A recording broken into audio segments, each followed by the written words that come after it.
तुम्हाला ही शुगर म्हणजे डायबेटीस झाला आहे का नाही हे कसं ओळखायचं? तर खालीलपैकी कोणतीही लक्षणं दिसल्यास समजून जा तुम्हाला शुगरचा संभाव्य धोका आहे किंवा तुमची रक्तातली शुगर वाढलेली आहे. नंबर 1 वरती आहे वारंवार लघवीला लागणे.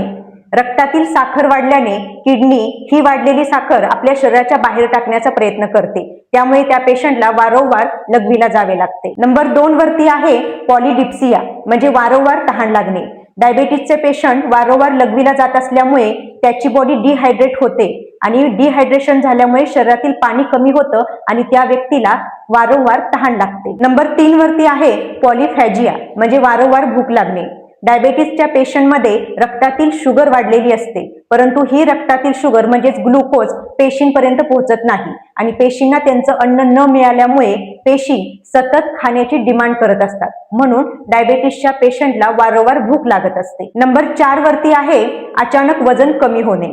काहीही कारण नसताना जर तुमचं अचानक वेट लॉस होत असेल तर कदाचित तिथे तुम्हाला साखरेचा धोका असू शकतो. डायबेटीस पेशंटमध्ये रक्तातील वाढलेली साखर आहे ती आपल्या पेशींपर्यंत पोहोचत नाही आणि पेशींना अन्न न मिळाल्यामुळे आपल्या शरीरामध्ये जे फॅट स्टोअर केलेलं असतं ते आपली बॉडी यूज करत असते आणि त्यामुळं त्या पेशंटचा वेट लॉस होत असतो. नंबर 5 वरती आहे जखम भरून न येणे. कोणतीही जखम झाल्यास किंवा शरीराला इजा झाल्यास ती जखम जर पटकन भरून येत नसेल, ती जखम जर चिघळत असेल तर समजून जा कदाचित तुम्हाला इथेही साखर वाढल्याचा धोका असू शकतो. नंबर 6 वरती आहे हातापायांना जळजळ होणे किंवा हातापायांना जास्त मुंग्या येणे.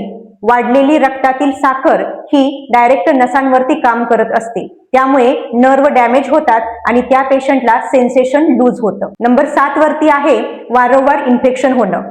तुम्ही सतत नेहमी आजारी पडत असाल किंवा वारंवार बॅक्टेरियल इन्फेक्शन होत असेल किंवा वारंवार तुम्हाला त्वचाचे विकार होत असतील, वारंवार तुम्हाला फंगल इन्फेक्शन होत असेल तर कदाचित ही लक्षणं तुमच्या वाढलेल्या साखरेमुळे असू शकतात. तुम्हालाही वरीलपैकी कोणतीही लक्षणं असल्यास अथवा डायबेटीस विषयी अधिक माहिती जाणून घ्यायची असल्यास मला कमेंटमध्ये शुगर असा मेसेज करा आणि माझे YouTube चॅनेलही सबस्क्राईब करा.